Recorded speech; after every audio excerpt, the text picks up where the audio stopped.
You're listening to The Corbett Report.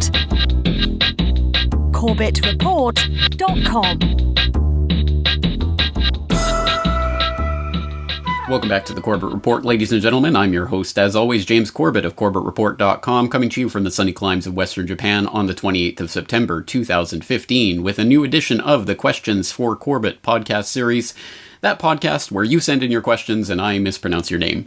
And as always, there's a bajillion ways to get your questions in. Probably the best way is to leave your question on the comments of the previous Questions for Corbett video, not on YouTube, on CorbettReport.com. If you are a CorbettReport.com member, sign into the website and leave your question in the previous QFC post.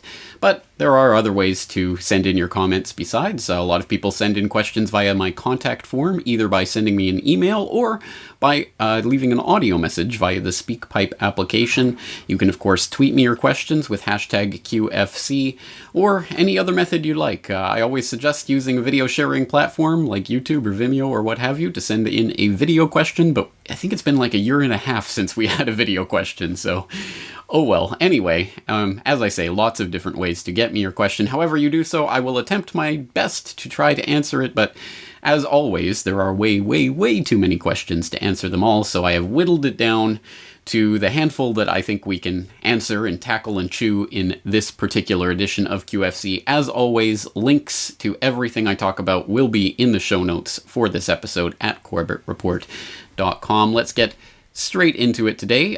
First of all, thank you to all of those people who took their time to send me a nice message when I announced that I was a little bit under the weather this past weekend. I do appreciate it. I did spend a couple of days in bed, but I am 80 to 90% better now, so that seems to be all done and dusted. Thank you again for your kind words and your support during that time. And also on the note of Questions for Corbett, my apologies for the visual errors in last month's edition of this series. You will have noticed that there were some major errors going on with the type on the text on the screen. For those watching the video version of this podcast, you'll notice the text didn't line up at all with what I was actually reading. There were some problems. I've recently switched from Final Cut Pro to Premiere. Adobe Premiere is my video editing program, and I was still working out some of the kinks there, obviously. Thanks to those who pointed that out. I did attempt to smooth that over with some patches on the YouTube version via annotations, and I did actually change it around for the MP4 version on my website, but people who saw the original version would have noticed those errors, including Buddha Force, who was very quick off the bat with a comment on the previous QFC, noting that there were some visual errors in that episode. Hopefully that will be ironed out this time. Speaking of Buddha Force, and speaking of questions from the previous QFC post, he leaves a very good rhetorical question on the previous QFC. Could you think of a better way to collect biometric data from people than the selfie? A very good self-answering rhetorical question. Yeah, no, obviously that's a very good way to collect a very large sample of people's facial, digital facial data. Putting it into the matrix themselves, Facebook, Twitter, all these things. Hey, look at me. Look, I'm in a new location. Here's all of my data. Here's where I physically am located, and all of that info. Of course, it is being scooped up. It is being analyzed. It is being put into the sentient world simulation, and who knows what else they have of literal digital created artifacts of you out there in the digital ether. So yeah, I think it's interesting that this is a phenomenon, and again, whether it's a completely spontaneous social phenomenon or one that's prodded along and directed by powers that shouldn't be, at any rate, it is interesting that it does line up very well with a total surveillance society, doesn't it? Okay, next, also on that previous QFC, we had another question, this one from JP. Have you ever found yourself questioning your opinion on topics like JFK or 9/11? Are there times when you think, maybe I got this all wrong and fell down some crazy rabbit hole I can't crawl out of? A very good question. Of course, the answer is yes. I mean, anyone who is looking at this subject matter honestly will be able to admit to themselves to say, like the wise of Socrates, the wise man knows that he knows nothing. Well, I think once you've been looking at these black operations and all of this craziness that goes on, I think anyone who's looking at it honestly will know there are a million different ways this could have gone down, and different things that could have been happening behind the scenes, and who knows what layers of the onion we're missing entirely because we don't have access to those layers, etc. So yes, I mean, I think we all should have some humility when it comes to our reasoning on a lot of these things. That's not to say that I mean, certainly there are certain bedrocks that I think I can fall back on, that the official 9/11 story is completely bogus, that the official JFK lone nut theory is bogus, but in what way is it bogus, and on what levels, and who is manipulating what, and are there agendas underneath the agendas, etc. And there's always room for doubt and self-questioning there, and we should remain that. Unless you were part of the operation, you do not 100% for certain know how it went down, and to think anything less is hubris, and I wouldn't trust anyone who claimed anything more than that. So always keep some room for humility in our theses. And just as one example, I'll point to the OKC bombing. I mean, again, there's government involvement all over that bombing, as I hope I demonstrated in my Secret Life of Timothy McVeigh podcast-umentary earlier this year. But I was remarking to myself, even as I was putting that episode together, that I have no idea exactly how it went down and who was where and what exactly happened at every moment, but how interesting it would have been to have been a fly on the wall in those years preceding and running up to that event, just following Timothy McVeigh around. And I have no doubt that if I was such a fly on the wall, there would be incidents, there would be characters, there would be events going on that even from McVeigh's perspective, even if he was a completely witting agent in what was happening in the sense that he knew, I'm sure there were levels and layers above him that he didn't know.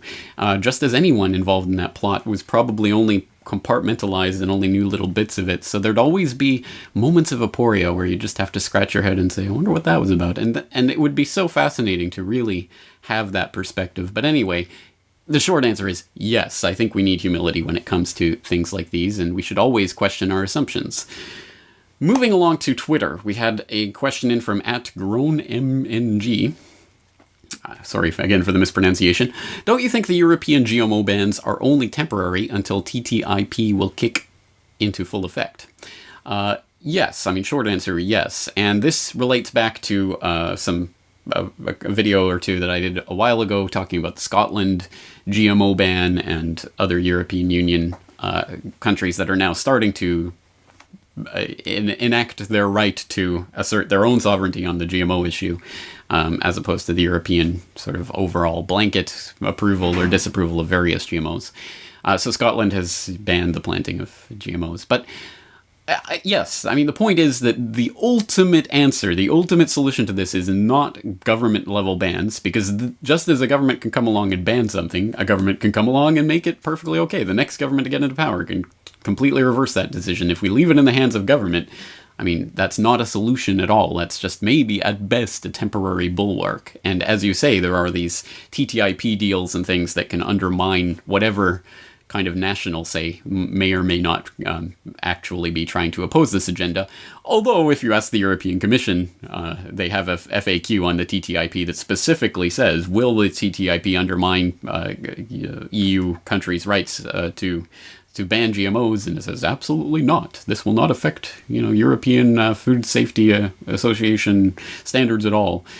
Blah, blah, blah. Take that for what it's worth. But yes, no, the ultimate point is no, the answer will not come from government. The ultimate answer comes from the people. Through assertion of economic rights, simply not buying, not producing, not consuming, not participating in economic relationships with the companies that produce these things. And that involves actual work of informing yourself what companies exist and what ties there are and what percentage of GMOs are in what products, which is an awful lot of work. But again, if we don't do it, no politician is going to come down from heaven and hand it to you on a silver platter. It will involve work. The other part of that solution, of course, is civil disobedience, and that's been one of the steadfast things that have been applied in the European example. And there's been a lot of activism on that front in Europe, to the point where certain successes have been run. BASF was run out of Germany because, again, just crop after crop and test crops in different fields and different places were destroyed overnight by activists. Well, I'm not, of course, advocating anyone do anything illegal that they want to be thrown in jail for, but civil disobedience has been and will be an effective tool in this fight. Next, we have Josh, who says, James, attached is a letter I literally just opened up. What would you think and believe if you received this? And the letter, I'll show you the image here on the screen for those watching the video. In the next few weeks, all homes and businesses within 10 kilometers of nuclear facilities will be receiving a package of potassium iodide pills in the mail. Your home or business will be one of them. And then it says, in the very unlikely event of a nuclear emergency, potassium iodide pills would help prevent the development of thyroid cancer and are especially effective at safeguarding children's thyroid glands. Blah, blah, blah. This is from the Commissioner and Medical Officer of Health and the Medical Officer of Health of Durham Region in the city of Toronto. So, interesting indeed, and this relates back to a law that was passed last year. I'll throw the link in the show notes for those who are interested. But yes, basically the Canadian Nuclear Safety Commission passed a new law saying that by December of 2015, anyone within 10 kilometers of a nuclear power plant will have to have this emergency potassium iodide distributed directly to them to have on hand in the event of a nuclear emergency. And the basic point of this is that in the event of a major nuclear meltdown, big spread of radioactive material into the atmosphere, the first thing that will hit is the iodine 131, which will be sucked up into your thyroid if your thyroid is not already full of iodine, which is why you take potassium iodine in that event to fill up your thyroid with the healthy non-radioactive iodine, and for the first few days where that iodine 131 is going to be the primary isotope floating around, exactly as in Chernobyl and Fukushima and these other major disasters. So that's what this is about, and ultimately, yes, you do want potassium iodide in the event of such an emergency so that you can do exactly that, although you should be very careful with this, because again, if you take too much of this, if you take it too regularly, if you're taking this when you don't need it, it can have all sorts of side effects, including in newborn infants. It can cause hypothyroidism. It can also cause a bunch of problems with your thyroid if you are taking too much, or if you're taking it too often. So, again, this is for emergency situations in the immediate wake of a meltdown. But I think the real take-home from this is, if you're within 10 kilometers of a nuclear power plant, you might want to think of moving outside of that range. Preferably comfortably outside of that range. Maybe even 50 kilometers, maybe even 100, if you can manage it. Yes, and there have been some surprise revelations of nuclear facilities in the Ontario region that I think we covered on a previous QFC, if I do recall correctly. I'll throw in some links about that. So people who didn't know you were within range of a nuclear facility, well, this will be a nice wake-up call, and maybe a sign that you should get out of the area. And just as a side note, I believe the CDC in the US recommends, or actually mandates, the potassium iodide pills within 10 miles of all nuclear facilities, which means 16 kilometers. So the CDC has more stringent standards than the Canadian National Nuclear Safety Commission, interestingly. Thank you for that, Josh. Let's move along to Megan, who writes, I've heard and read for years that the US was attacking and invading the Middle East to get their oil. Of course, the US has been buying oil for Saudi Arabia and I guess other places over there. What I don't get is why the oil over there, for the big oil companies, would be a reason to be there given how much oil is available in the US. I know the environmentalists have prevented a lot of drilling and fracking, so is the US pandering to the environmentalists by buying from the Middle East instead of producing what they already have? The simple two-word answer to this conundrum, or seeming conundrum, is artificial scarcity. And for a greater elaboration of this idea and how it functions and how it relates specifically to oil as well as other commodities and other things, please look at episode 191 of the Corbett Report, How to Spin Gold from Straw, where just like Rumpelstiltskin taking that worthless straw and making valuable gold out of it, or desired gold out of it, so too can companies or corporations or oligopolies or oligarchs take something that is not all that valuable, not all that scarce, make it scarce artificially, and thus drive up the price. That's, of course, exactly how the diamond cartel functions, by taking a semi-precious stone that is not all that rare and strictly controlling the mining and the access to those stones, and the distribution and sale of those stones around the world, strictly controlling that so that it becomes scarce, so that it drives up the price. And of course, the high price then feeds into this perception of value, which feeds on itself. It's a feedback mechanism that has worked very well for the De Beers and all of those similar oligarch institutions for well, very long time. Of course, in the diamond case, over a century, and in the case of other commodities, for centuries and centuries. It's long been known this is how it works. This is, of course, how the oligopoly works as well. The real value of the oil is in the perception of the scarcity of the oil. So peak oil plays exactly into the oligopoly. That's why it actually came from Shell, the Shell researcher, King Hubbard. And that's why they continue to propound that myth. That's why the wars for oil in the Middle East has always been about control of the oil, not so that it can be unlimited pumped out of the ground, but so that it can be controlled, exactly as OPEC is designed to do, control the amount that's coming out of the ground, rather than making it freely available. So there's a lot to say about this. I will, hopefully in the near future, I'm not going to get your hopes up with a time frame here, but in the near future I do plan to go into more depth on the oligopoly, how it functions, artificial scarcity, all of that. But yes, I mean, I think when we look at the example of the US, there are people like Lindsey Williams who claim there's enough oil in Prudhoe Bay up in Alaska to fuel the US for over a century, or whatever the specific claim is. I don't know specifically about that claim, but let's put it this way, it would not surprise me in the least if such claims were in fact true, if all of the oil that America could feasibly need for the next several generations is already there, but is being kept in the ground as part of a scheme to keep the perceived value of oil up. Now, clearly that's reversed in the past year. We've seen oil crash back down, which is part of a stratagem to target certain countries that are in the crosshairs of the State Department, like Russia and Venezuela and other countries that also heavily rely on oil for their budgets. Saudi Arabia does too, but they have large reserves that they can use to play that game for a very long time. So it's all part of a stratagem, and yes, it's all part of manipulation. All right, well, more to say, but as I say, there will be future podcast episodes on that. Let's move along to the next question, in from Alf, which may or may not be the 1980s sitcom character. What was his name? Gordon Shumway or something? Anyway, Alf writes, why do you believe this scene was cut out from Star Wars? Anakin, this afternoon, the Senate is going to call on me to take direct control of the Jedi Council. The Senate is too unfocused to conduct a war. This will bring a quick end to things. I agree. But the Council may not see it that way. There are times when we must all endure adjustments to the Constitution in the name of security. With all due respect, sir, the Council is in no mood for more constitutional amendments. Thank you, my friend. But in this case, I have no choice. This war must be won. Everyone will agree on that. An interesting little piece of the plot, isn't it, Alf? Well, I would like to say this was cut from the movie because it's a boring, clunky piece of expository dialogue with all the cinematic quality of a ham sandwich, but if I were to say that, then the entire prequel trilogy would never have been made, would it?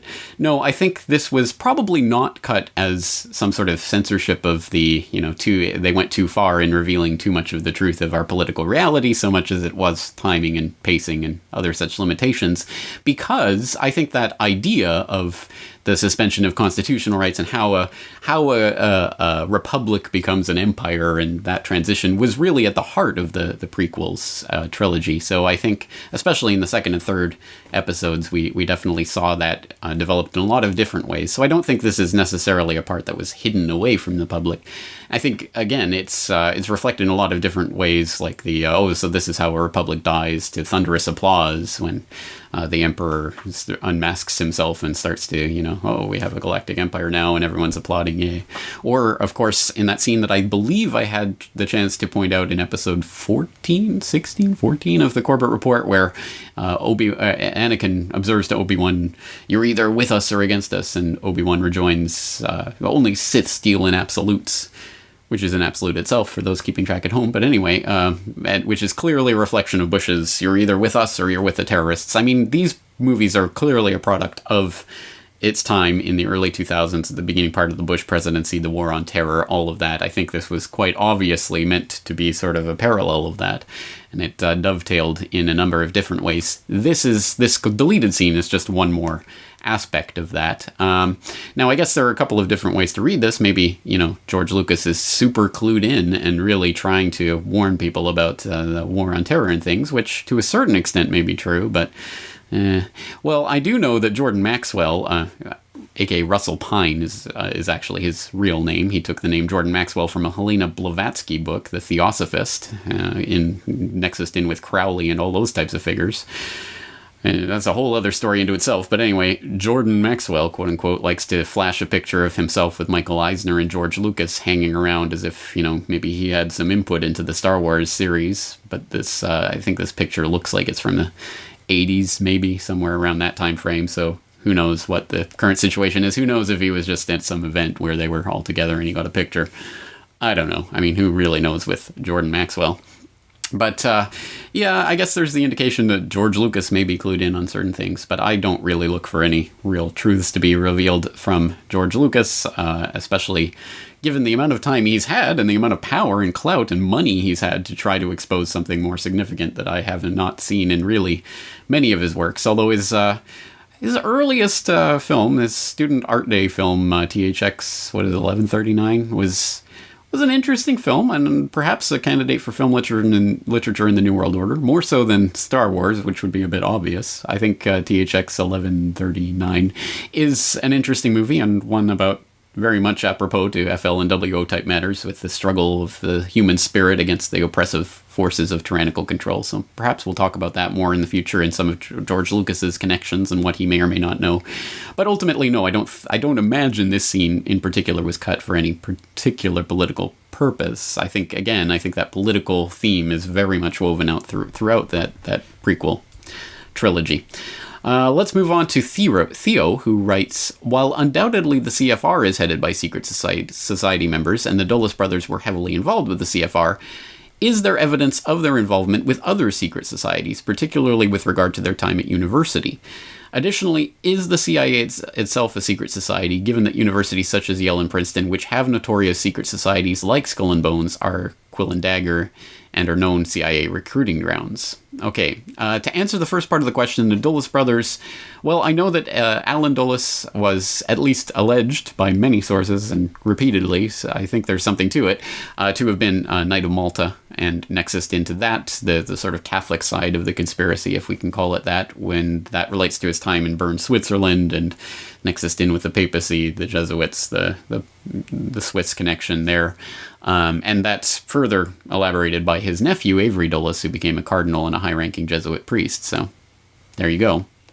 As regards to their university connections, I haven't found anything in particular about their secret society connections. I know Alan Dulles went to Princeton. I can't find anything regarding his secret society connections there. If anyone has anything to add, please do add it in the comments. But yes, I mean, is the CIA a secret? I mean, I think I've made this point explicitly before. I don't remember in which podcast I made it, but I quite explicitly elaborated. Yes, the CIA is just an extension of the secret societies. It's a type of secret society. It's a modern update of the secret society. That's what intelligence agencies are. They're an outgrowth of these old secret societies that operate on the same principles and the same ideas. Basically, you have members who are sworn through various blood oaths and things and go through certain initiations of various sorts to make sure that they're the type who will keep secrets and take them to their grave. And that's what a lot of the Skull and Bones rituals are about. And of course, Skull and Bones heavily nexused in with the CIA.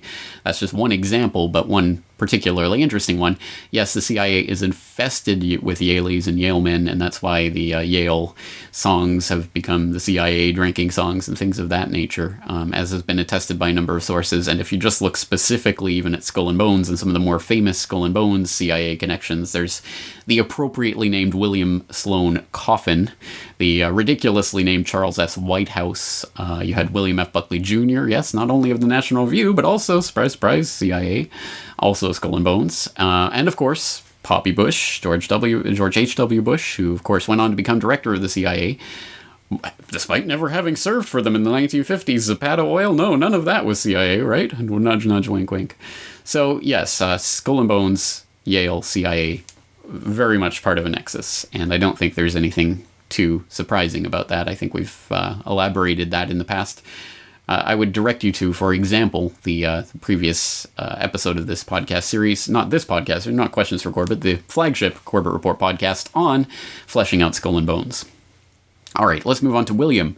If we are to believe that simple office fires caused complete structural failure of Building 7, then what, if any, changes have been implemented into insurance or building code for such buildings? It seems to me that we should consider these structures to be unsafe to work in or live in if they are prone to flatten themselves due to simple office fires. Yes, that's a good point, and in fact a very simple one to make about one of the reasons why the NIST report should not be taken seriously as an explanation of WTC 7 or WTC 1 or 2, their collapses, that is.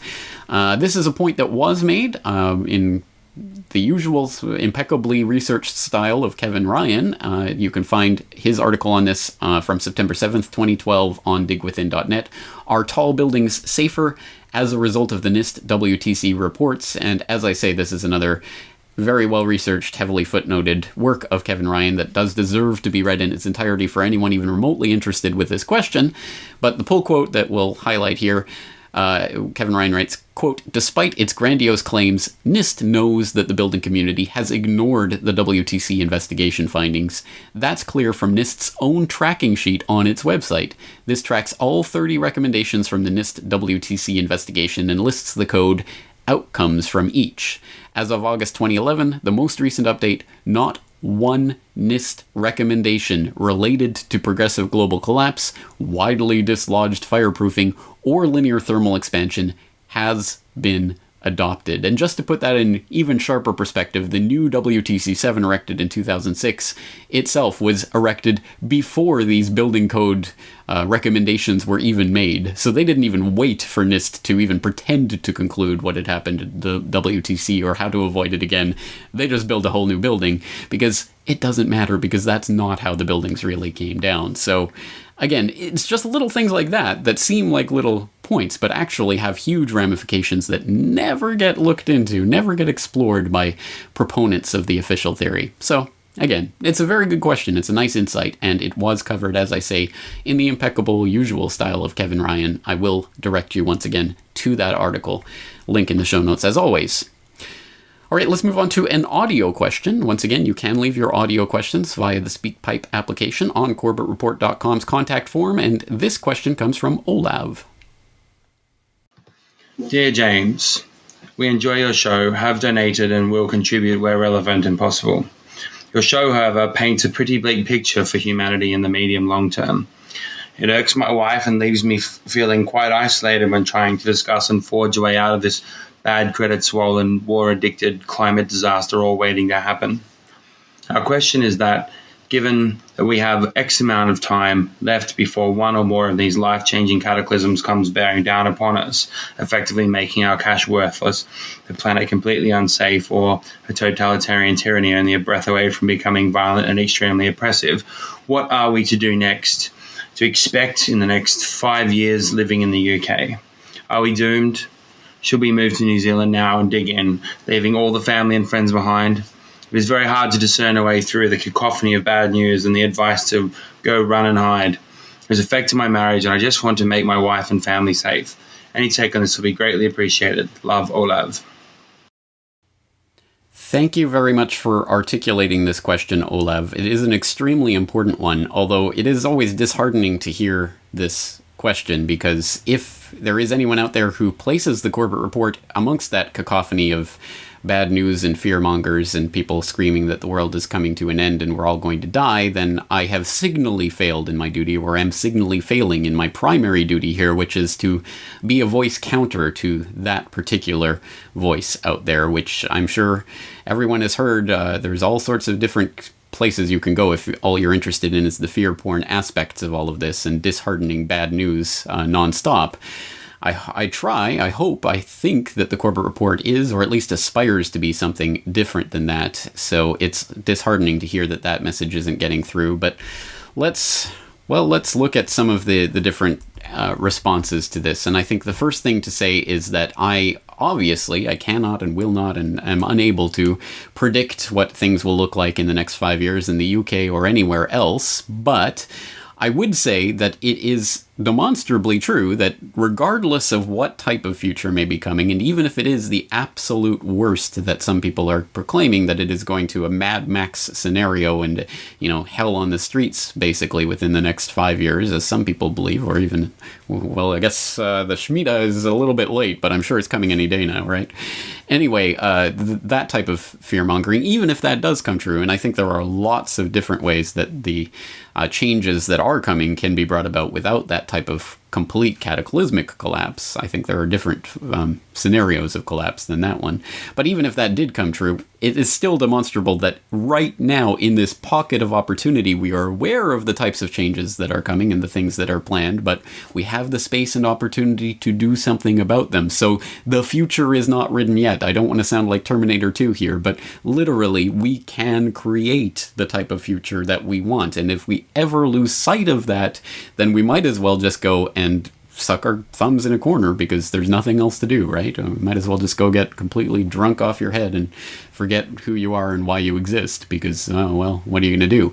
No, obviously I don't believe that. I believe that we do have the space to act and interact and transact and work together to make a difference and to make a different future than the one we see coming. And we have that space and opportunity right now, so let's get to it. And for anyone who hasn't noticed, this is an essential part of my message that I keep coming back to time and time again. The things that we can do to take power and opportunity and all of these actions that we can do into our own hands.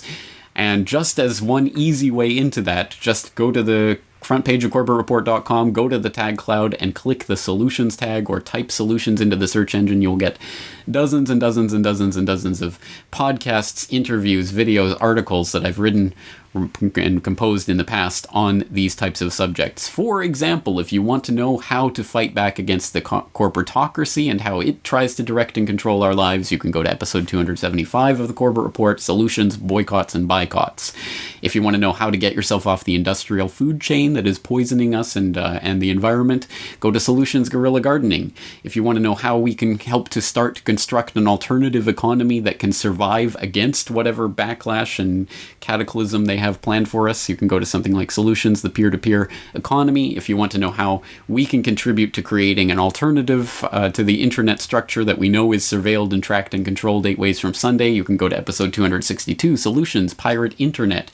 If you want to know how to fight back against tyrannical legislation without participating in that ridiculous, endlessly chasing the carrot on the end of the stick game of politics, partisan politics, you can go to episode 289, Solutions Nullification. If you want to know more about alternative currencies and complementary currencies, I have different reports on that. If you want to talk about governmental surveillance and what we can do about it, you can go to episode 272, Solutions Surveillance. If you want to talk about how you can set personal goals for yourself that can actually be achieved, that actually change your life and the material conditions of your life. You can go to my interview 996 with Anthony Gucciardi talking about how to change your life for good, etc., etc., etc. In fact, I made an entire video called Solutions, just pointing out the different solutions episodes and things that we've talked about before and how they can be used to change the situation we're in. That is the real point, rather than just making predictions about, in 5 years we're all going to be here, we're all going to be doomed, whatever. The point is we are in a space where we can actually make changes to our lives. It's not easy. It's going to take some work, but it can be done, and there are material changes that we can make that help to insulate us more and more from whatever system they're constructing for us. And the point is, the more we participate in them, the more we build up these alternative structures, the more of a community we have in place, the less anything that they're doing on the outside directly affects us. And that's an important point. I mean, real independence is an awful lot of hard work, but it is work that needs to be done. So that would be my answer, and I hope it is not Pollyanna-ish. I don't want to give some rosy, everything's going to be okay, because I don't know that. But I do know that if we don't do different things in our lives to change the system that we're in, especially now when we have the time and the space and the opportunity to do so, then might as well pack it in, because what else are we doing here? All right, obviously lots more to be said about that, but you can continue following the Solution series at CorbettReport.com for more ideas about what you can do. Let's turn to Susan, who writes, I was wondering how you were able to expatriate to Japan. I can't recall if you were originally from Canada or the US. I'm from Canada. I'm in the US and I'm researching the possibilities of expatriation. However, it seems doing so is very financially restrictive. If one doesn't already have a job lined up in the country they'd like to move to that hasn't been filled by one of their current citizens first, the only other option is to buy your way in, and that usually requires 500k plus. Well, I can tell you, coming to Japan did not require 500k plus, and it doesn't for most of the people who come here via the English teacher route. And I don't know, I think there are... Well, I know in certain boards of education that hire directly, there are age limits to that sort of program. And I believe things like the NET program, which is native English teachers and brings a lot of people to Japan, I think there's age limits to that. And so depending on your age, it can be very different as to how you can get into Japan specifically. Of course, every country has different laws and different programs and different ways that people can get in or out, and it depends what country you're coming from. I know it's different for Australians to get work visas in Japan than it is for Canadians, etc., etc. So there's a bajillion different permutations here that I can't even begin to sort through for you. I can tell you that from my own personal experience, I did the whole teaching English in Japan thing. At the time when I came in 2004, I came with Nova, which was one of the biggest teaching companies here, and before it went bankrupt in 2007, whole other story. But anyway, I applied, I got the job. When I was in Canada, they helped prepare everything for me to move to Japan, so I had that job and they helped get me the work visa. And it didn't cost anything on my side. That was all arranged by the company. So there are opportunities like that, but again, it depends on your age, your situation, what country you're in, etc., etc. And on top of all that, people are always asking me about moving to foreign countries and should I do this, should I go here? I mean, it's such a huge decision to move to another country, let alone a country where you don't necessarily speak the language. I mean, I was young, dumb, and foolish enough to just, hey, I'm just going to go to another country, and it turned out to be a wonderful place that I wanted to stay for the rest of my life, but it's not often that happens, as I'm sure you can imagine. I've seen a lot of people come here, dip their toe in the water for a year and leave. I've seen people come here and dip their toe in the water for a couple of weeks and decide they didn't want to stay. So this is not a decision to be made lightly, and obviously requires a lot of research before you do it. Unless you're young, dumb, and foolish like I was at the time, and everything just works out for you. Anyway, let's go to a Twitter question, at Miles of Truth. Hey James, did you see this? Any thoughts? I would value your opinion. And Miles of Truth links to a Zero Hedge article. Suddenly, the Bank of Japan has an unexpected problem on its hands, talking about how the Bank of Japan, QE, that they've been engaged in for the last couple of years under the Abenomics program here, it has been buying JGBs, Japanese government bonds, furiously. In fact, more furiously even than they're being produced, really. So that...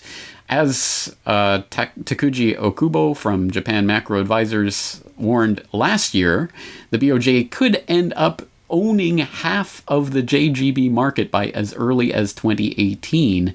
And this is a year after that prediction, and yes, the BOJ is still on track to do that, to be not only the primary purchaser, but the majority purchaser of JGBs by 2018.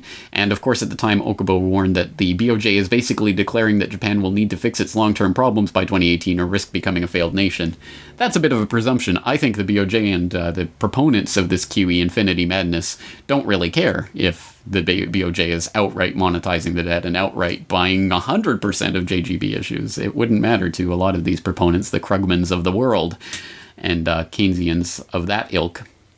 But it does present some interesting corollaries and things that are going on behind the scenes. One of which is that the GPIF, the Government Pension Insurance Fund here in Japan, the largest government pension fund, the largest pension fund in the world, has been furiously selling off its JGB holdings to the BOJ in order to get into the stock market. That was part of what this all this Abenomics madness is about, is getting the stock market kicked off, because that'll be the wealth trickle-down effect, and everything will be better, despite the fact that GDP is shrinking here in Japan, plus real wages continue to decline. It's a mess here in Japan that is not being solved by this monetization QE madness, but anyway, it continues to go on and will continue to do so. I don't think they're going to hit that limit that imaginary limit, like, oh no, the BOJ is now over half of the JGB market, now it's officially a failed state. I don't think there will be a mark like that. I think, again, it comes down to ultimately consumer confidence and the confidence of the people who are left holding the rest of the Japanese government debt, who are mostly Japanese citizens, who are mostly using it for funding retirements. So, again, I think Japan is going to continue doing this as long as they want to. That's a question of how long they will want to and when they will pull the rug on that. But I don't really ultimately agree with that presumption or that assumption on Okubo's part. But yes, the phenomenon is very real. The BOJ is buying a greater and greater proportion of the JGBs that are being issued, and that's only continuing. Although they have held off on expanding their stimulus recently, so maybe they are starting to bump up against that wall of, they won't have anything left to buy. So that, I take that to mean they'll just start buying other assets rather than just bonds. But anyway, Paul 6 leaves a comment on the last Questions for Corbett video. I take it that you, James, see yourself close to the ideas of anarchism/voluntarism. Well, yes, I would more identify with voluntarism for the problems that come with the overall umbrella term of anarchism. Anyway, so I'd like to know your take on the so-called minarchism, and I would appreciate if you could say something about your stance on property, allocation of property, and the enforcement or acceptance of contractual obligations. Well, have you got a couple 100 hours? Because that's what it'll take to start to sort through. Oh, okay, here's property. Well, okay, a couple of things. First of all, minarchism, I'm clearly not a proponent of that because my anarchistic, voluntaristic leanings are not based on any sort of utilitarian their ethic. This is not some sort of what will lead to this happier world. It is a statement of principles. There are certain principles upon which I would base my moral system, one of which is that the only allowable interactions between adult human beings are voluntary ones, voluntary association, and just as an adjunct of that, all government is null and void. So that's where the voluntaristic principle comes in, and on that principle, minarchism, the idea there's some kind of minimal state that can be allowed to take people's money through taxation and distribute it as they see fit. No, there is not. That is not part of true that core principle upon which I would found my political moral philosophy. So, no, I don't allow for minarchism, and I don't care if it's slightly better of a gradation, even if it were to be possible to exist, which I don't think it is. And people point back to, well, if we could just go back to constitutional republic like the U.S. used to be.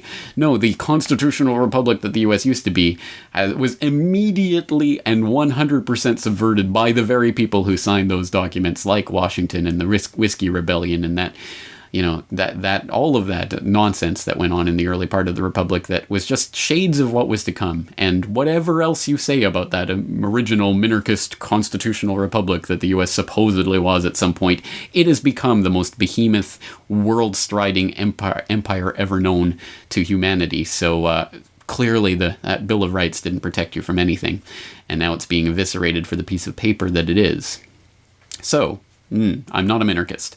As for my stance on property, allocation of property, and the enforcement or acceptance of contractual obligations, again, as I say, that's a pretty big topic, and not one that I think I'm at the end point of my exploration. I'm more towards the beginning point of my exploration. I would tentatively say that, yes, I think there are classes of objects that are not like others in the sense of being propertizable, to coin a term.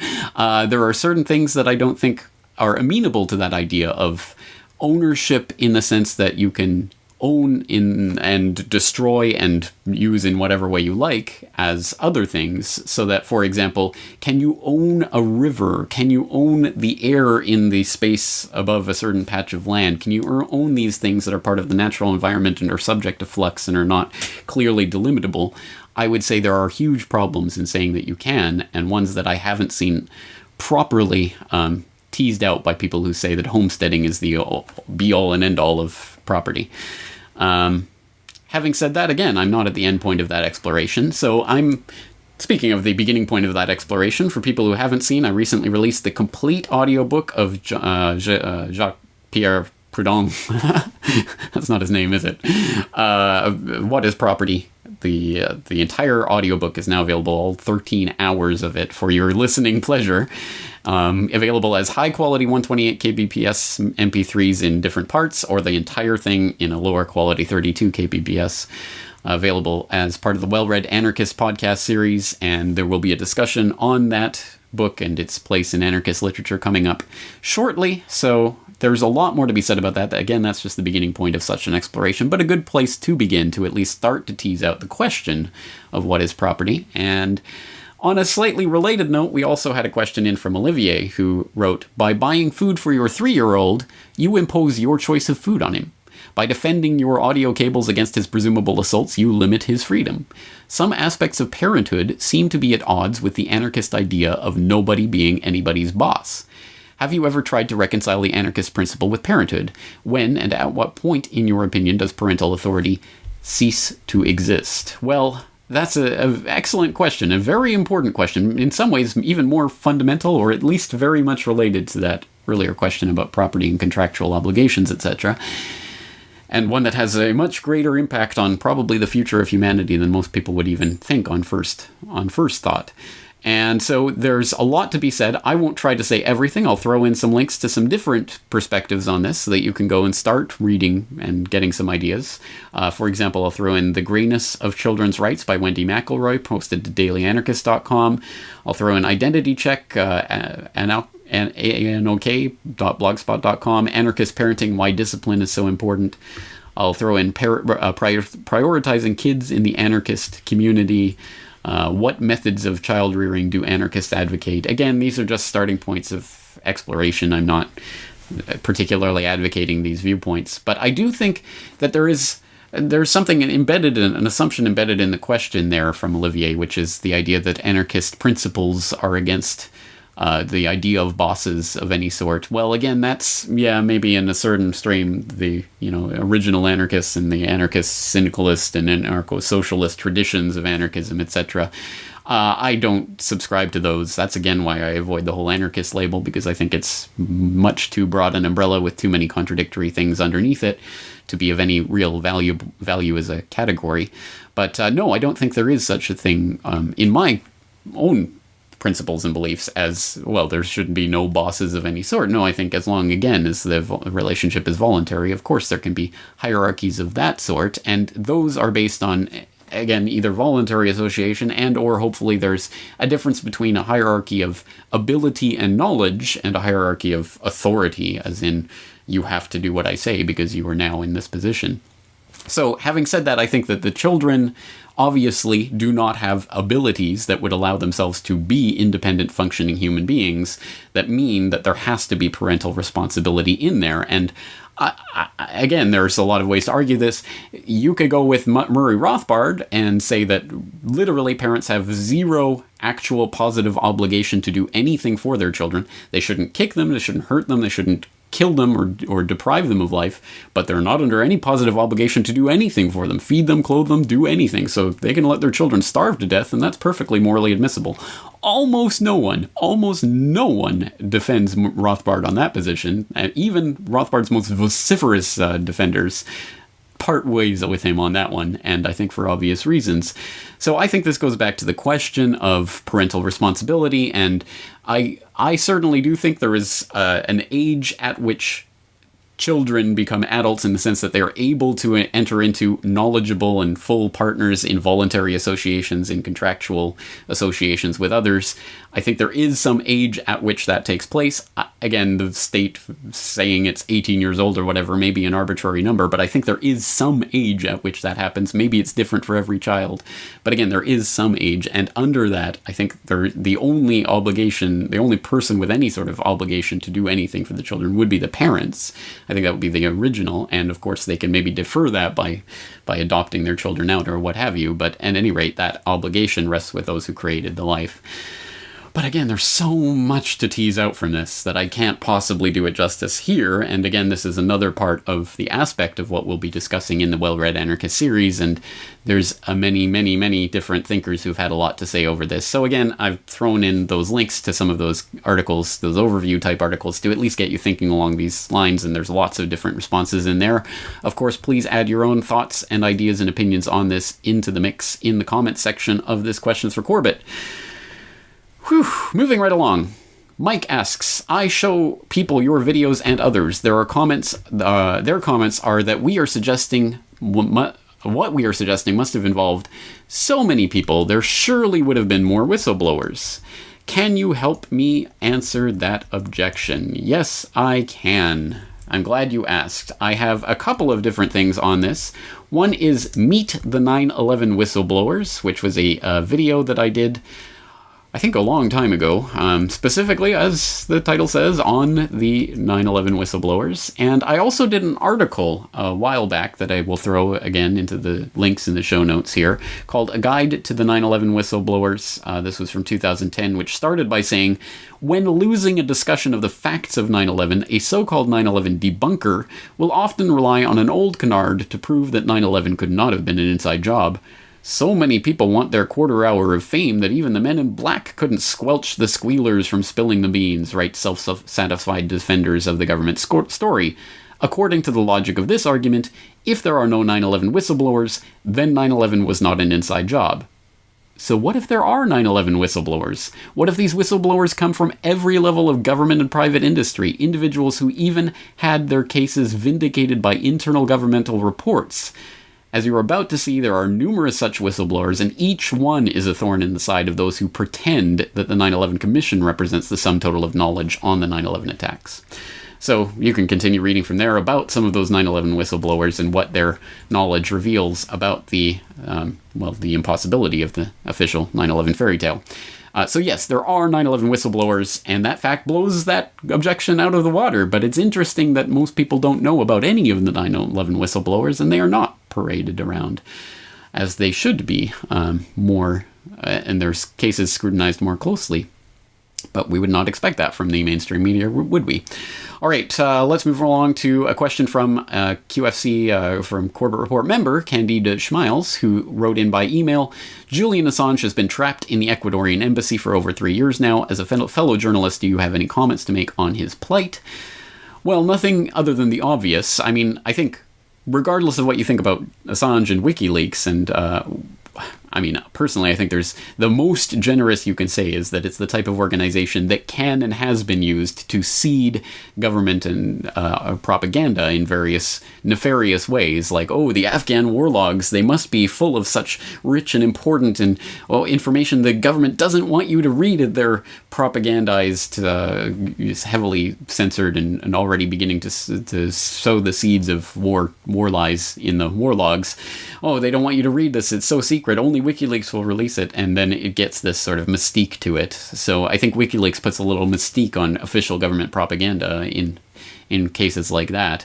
And very little of actual intelligence comes out of it, but a lot of government propaganda gets imprinted in the public imagination because of things like that. So I think WikiLeaks, clearly is not some saviors of, journalism or what have you. But having said that, regardless, it doesn't even matter. Whatever you think of Assange and WikiLeaks, of course, no one should ever be hounded down and forced to, hide away in an embassy for years. I think it's all part of a theater to show us specifically what it looks like to hunt a man down. I made this point at the time when Assange was on the run and they were shutting down the WikiLeaks donations and things like that through PayPal. I was saying this is a giant sort of psyop spectacle to show people what this international manhunt looks like and what can be done and affected in this internet age to even the most savvy, cyber criminals or cyber activists or whatever. You can be hunted down and you will be in sort of this live big spectacle fashion so that everyone can see, don't do this, don't run away, don't try to do anything against the authorities. And I think that's the main message of this, and that's the main message of Assange hiding away in the Ecuadorian embassy for years and growing a caveman beard. Is exactly that, so that we can see the results of this, life of trying to resist. And so obviously that's ridiculous. It has to be resisted. Just the idea of that has to be resisted. And, I don't think Assange is going to be the ultimate person we should look to for that voice of how best to resist that, because I think at best he's an unwitting dupe and probably more likely involved in the actual dissemination of misinformation. But anyway, yes. I mean, clearly, journalists should not be hunted down and forced to live in an embassy, if that's the response you're looking for. If not, let me know in the comments. Next, we have Russ. The reason I am writing to you again is because I am wondering what the best arguments and source documents are to make the case that the socialist creep Bernie Sanders is a bad idea. I am in a Democratic blue state and... Isn't Democratic red state? No, blue state. Oh, I don't know. You Americans have it backwards. In Canada, it's red left, blue right. So I guess the other way around. Whatever. And there are Bernie supporters all around me. How do I effectively make a case for free markets and small government in this environment? Yeah, good question. I mean, I guess the question is, if this is a question of strategy, how do you show people who are very much wedded into the big state, left socialist arguments, how, that's wrong-headed? Well, that's a question of strategy, and there's a lot of personal psychology that goes into that, and it's a lot of case-by-case basis, etc. So I'm not going to get into that. But why is Bernie wrong? I mean, that's an important question, and... well, if you're a Tom Woods fan, you'll notice that he has recently released a free ebook, Why Bernie Sanders is Wrong, about why Bernie is wrong, at whybernieiswrong.com. bernieiswrong.com. So that link will be in the show notes if you want to check that out. Or there's lots of different articles you can find on this. I found one that just has a lot of good links to other articles anyway, from A Little Rebellion, Bitcoin, Bourbon, Blasphemer of Statism, Decentralize Everything, to let you know what perspective this article is coming from. But in this article, at A Little Rebellion, Bernie Sanders, warmonger, nationalist, and xenophobe, it talks about some of the parts of the Bernie Sanders story that don't get a lot of attention. For example, Howard Lisnoff at Counterpunch details Sanders' pro-war voting record, revealing that Sanders voted with Democrats almost 98% of the time. 98%! When Bill Clinton was committing mass murder in the Balkans, Sanders played the part of the party loyalist, gangster, and defender of the war machine. Gives a pull quote from that article. On Afghanistan and Iraq, Sanders may have had some minor quips with how the war was being waged, but made sure that they were fully funded and supported. For example, in 2001, Sanders did not support the vote in Congress to oppose the war in Afghanistan. Congresswoman Barbara Lee stood alone. This vote was followed by his support for appropriations to support both the war in Afghanistan and Iraq. Also on Israel, Sanders might as well be Hillary Clinton or Marco Rubio. Sanders, like his Democratic allies, has supported Israel's aggressive Middle East policies against Palestinian statehood. He supported H.R. 282, the Iran Freedom Support Act. Iran Freedom Support, which was similar to the resolutions leading to the Iraq War. Indeed, it appears that Sanders is even to the political right of many liberal Democrats. So again, some problematic things for the supporters of Sanders, who will no doubt come back and say, but he's so good on X, Y, and Z, so we have to support him. Ugh. Anyway, so again, it's a question of strategy. How do you reach out to particular people who are in particular parts of the political spectrum? And I can't help you with the strategy part of it, but there's a lot of different pieces of the Why Bernie is Wrong puzzle. And again, I'll throw some links in the show notes. Okay, finally, we're going to turn it over to you, the Questions for You part of this podcast, where I throw some questions out there and invite your responses, because I think I'd like to throw this, as with every part of this, please contribute what you can and how you can to the comments in the comment thread. But let's throw out some questions for all of you guys out there. We have one in from Jean or Jean, depending. You talked about maybe wanting to start a small garden this summer. Did you do it? And were you able to reap anything? I have a small balcony garden, but just can't find the time to collect all the seeds from my plants. Thank you very much for the question. Yes, I stand guilty. Guilty as charged. I have not. I did not take the time to plant that garden this summer. I was busy. I know, I can make a bajillion excuses, and I have them, trust me, but the ultimate truth is, no, I didn't ultimately start my little backyard garden. And I'm quite ashamed of that. It's late September, it's almost October now. So I still want to do this by the end of the year. So I'm going to throw it out to you guys out there. What should I plant at this stage of the game? Hopefully a house plant, maybe a mint or something that'll grow in a houseplant in the windowsill that I can at least say I grew something this year. I know it's a cop-out, but I want to do something. I really do. I truly do. So please, your opinions on what I should grow at this stage of the game, greatly appreciated. Also on the food issue, Kevin had a large email about nutrition and how nutrition experts' advice always changes every few years and is usually the opposite of what they were saying before. He writes, besides growing our own food and being wary of what we choose to nourish our families, do you have any idea of where one can obtain open source dialogue about these issues? I know this isn't, and I'm very grateful it isn't, your current field of expertise, but after finally overcoming the apprehension of addressing the question to you, I thought you mightn't think it too ridiculous a question to address, because I remember you'd interviewed a brilliant nutritionist on CorbettReport.com, and while I don't remember his name, I remember most of what he'd said. Would you please at least point me in his direction? Yes, I believe you're probably referring to Anthony Gucciardi, who we referred to earlier. If you check out Gucciardi and the interviews I've done with him in the past, I'm assuming that's who you're referring to with that nutritionist I've interviewed. But yes, your question, I think, is a good one. Are there any open source dialogues, places you can go for open source dialogue on, for example, nutritional matters or health advice matters? I think that is an important question, because I don't want to, especially with an exceptionally important point like your health, the health of yourself and your family, the most important fundamental bedrock things that you can get. I wouldn't want to go to any site that has a particular 100% this is the way it's done definitive view, or at least not one of those. I'd like 100 different competing ones so that I could choose for myself and my family. But preferably, I would like a place where there is that space for dialogue, the back and forth, the open source sort of conversation about these issues.